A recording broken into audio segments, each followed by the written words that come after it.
Artisans of animation in Swift, it's Prof G, and in this lesson we're going to kick up the UI in our Dungeon Dice app by learning how to build a text flip animation using SwiftUI's withAnimation statement coupled with the rotation 3D effect command. We'll also show some other animation techniques along the way, like how to scale and fade, so let's flip out over big learning. Now, we have worked with animations in previous lessons. First, we used the basic animation modifier to create a fade in on a text view whenever values changed. We used that in our You Are Awesome app, and let's do that now. At the end of the text view modifiers, we'll say .animation, and we'll select the value with animation and value parameters.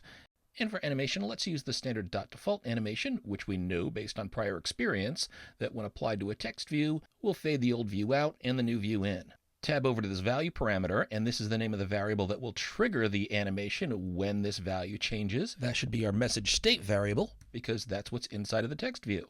Now, when we click a button, we see the first selection fade in.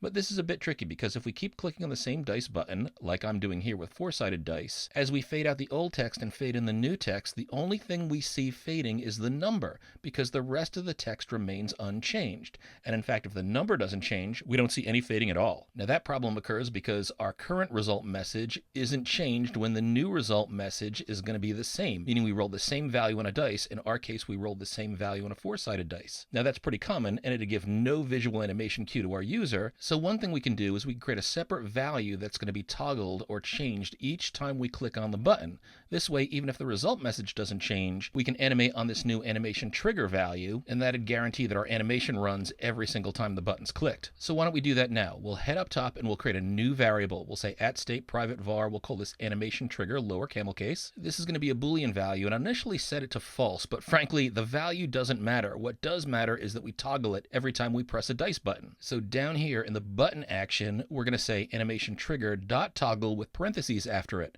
So what toggle does is it turns any false value to true, any true value to false. It simply toggles a bool. Now, since this value, the animation trigger, is going to change every time we click the button, even if our result message doesn't change because we rolled the same value that we previously had, the animation trigger is going to change. So up here in our animation modifier, we can change the value to animation trigger, and that should trigger the animation every time the button's clicked. Now, unfortunately, this still isn't going to give us a good result because the default animation fades out the old view and fades in the new view. Now, if both of these are the same, meaning we rolled the same value with the same dice button, you're still not going to see any change at all in the animation. But we know how to use a better animation. When we coded the Bip the Guy app, we learned how we could use the onChange modifier with the withAnimation statement. Let's do this now. And first we'll create a pulsing effect, then I'll show you how we could create a really cool springy flip that will flip the text. So first, for a pulse effect, what we're going to do is immediately shrink down the text view scale, then we'll start our animation, and over a fraction of a second, we'll spring back to its full size,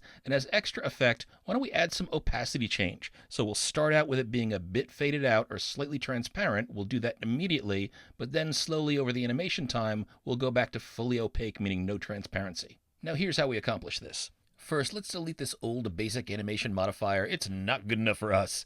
And we'll replace this with the .onChange modifier. And remember, there are two types that have the of and action. We want the one with the empty parens, arrow, and void for the action, not the one with equatable in parens before the arrow. So I'll press return to select this. Now for the of value, this is the value that triggers the onChange block to run. So with the change of, and in here we'll write animation trigger, then tab to the action and press return for trailing closure, and we'll start the change closure off with one more variable that we need to create. It's going to be a Boolean value that indicates the start state and the end state of our animation. Now this is different from the animation trigger, which is just a toggle. So I'm going to put a comment here after animation trigger that says changed when animation occurred, or really when the animation should occur.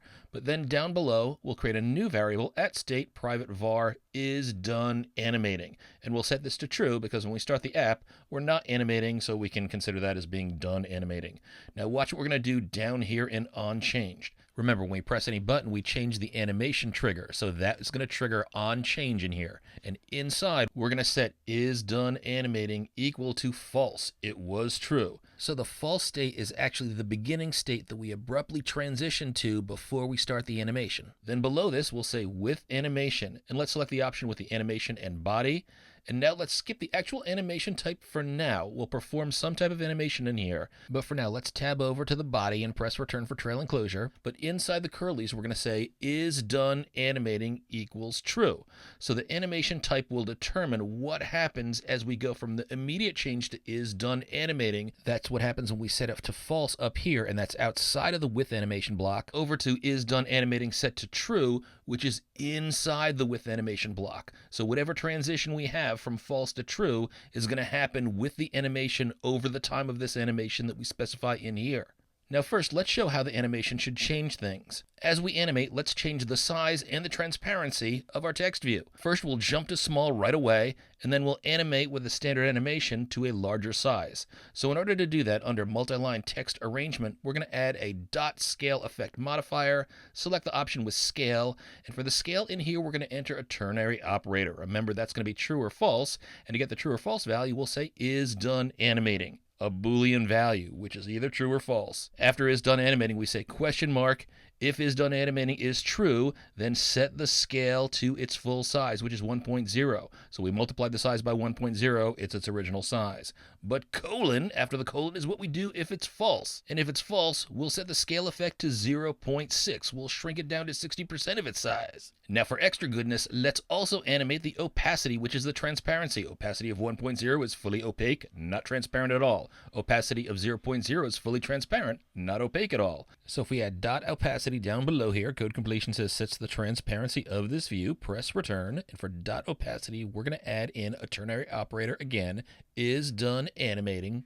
Question mark, what do we do if it's true? Well, we'll set this to 1.0. We should be fully opaque, not transparent at all. But if it's false, colon, then we'll set opacity to 0.2. So during the course of whatever animation we set, we immediately jump to opacity of 0.2, pretty transparent, as soon as we change that is done animating to false. So now what animation should we use? Well, why don't we put in dot default for starters and click away. And notice what happens. With each click, we immediately drop to false conditions, which is scale effect is 0.6, small, and opacity of 0.2, faded. But during the course of the standard animation effect, and it doesn't say here, but I'm pretty sure that the duration of the standard animation in iOS is 0.35 seconds. So over 0.35 seconds, we go from 0.6 scale to 1.0 scale and 0.2 opacity to 1.0 opacity, no transparency at all. That's what we're seeing with each click. But that's not cool enough for us. So let's use a different type of animation, a spring, to get some bounce in there. So we'll change the dot default to dot spring. And why don't we select the option with response and damping fraction? I'll type the first few letters of both of those parameters so that they're selected. See how they're highlighted in code completion? Then press return. And for the response, I'll say 0.3. So it'll take 0.3 seconds to process the animation. And for the damping fraction, values are between 0 and 1. Low is more springy. 1 is not springy at all. Let's start with 0.4 and try it out. And that's a nice bippy spring. Give it a few more clicks, reminiscent of Bip the Guy. Let's change the damping fraction to 0.1, and ooh, that's very springy. And let's go to 0.8, and that's not very bouncy at all. So let's go back to 0.4, and well, that's cool. But we've already done this kind of bip bouncy springy effect. Now let me show you how we can achieve a flip effect on the text, where it looks like the text is rotating along its horizontal axis. And we remember from iOS geometry that the horizontal axis is the x-axis. So I'm going to comment out these two other modifiers that we just created, no more scale effect and opacity, and instead below them I'm going to add the dot rotation 3D effect modifier. And there's only one option in here. Now code completion says that this renders the view's content as if it's rotated in 3 dimensions around the specified axes. So it allows us to specify an angle of rotation and which of the 3 axes, X, Y, and Z, and we can combine them, that we want to rotate around. So press return here to get those default parameters, and for the angle, we're going to use a ternary operator here too. So we're going to say is done animating, and if it's true, question mark, we're done. We want to be fully rotated. Now remember, a full rotation is 360 degrees, so to get that, after the question mark, we'll say dot degrees, and we pass into this 360. Now what do we do if we're not done animating? We've just started out, we have a false value for is done animating. Well, after the colon, we'll put in dot degrees and we'll pass in 0. So if we start at 0 and then we go to 360 degrees, that should create a complete rotation, a complete flip. Now let's tab over And this next parameter has us specify the x, y, and z values. Notice this is a tuple, so these are values inside of a parenthesis. We've got 3 values separated by commas, and they've got to be in parens. Now, these values represent a sort of vector that you have in space, and you can experiment with these different values later if you want. But right now, I just want to flip over the x-axis. So between parens, I'm going to say 1 for x, comma 0 for y, comma 0 for z. And now the moment of truth. Let's click those buttons and watch that flip. And hey, look at that. That is ultra cool. It sort of looks like the flippy schedule marquees that you see in a train station. Love it. Now, there are a lot of different animations, and we can even use different types of springs. So why don't I show you one more? It's called the interpolating spring. So let's replace our standard spring. We'll highlight it, delete it, and we'll say dot interpolating spring. This is supposed to be a more natural spring with more sophisticated spring mechanics. You can decide which one you like better. But as we enter dot interpolating spring in here, we get a lot of different options. And I'm going to select this one down here with duration and bounce, although they're both grayed out. They're optional parameters. Now, you can read the code completion in here. It's sort of tough to figure out what's really going on, but if you experiment, you'll find out more, and the documentation can definitely help you better understand and how to tweak the physics here. Now, I want the duration and bounce parameters, so I'm going to enter the first few letters for both of those. Those two are highlighted. I'm going to press return, and I'm going to set my duration to 0.6. So I'm going to make it twice as long as we had it before. So it's going to be 0.6 seconds for the full animation to take place. And for bounce, I'll stick with 0.4. And let's try this out. Nice. And again, this looks subtly different. Either one is a significant improvement over what we had before. Love it. I'm going to delete the scale effect and the opacity modifiers that I commented out earlier, but Swifter, we expanded your knowledge of animations with the withAnimation statement, which you'd learned previously, but now we've got new animations in here. Specifically, we use the rotation 3D effect. Feel good about your increasingly animated Swiftiness. Be sure to drop a like, post on the socials if you want a chance to get a super cool laptop sticker, and continue to hack.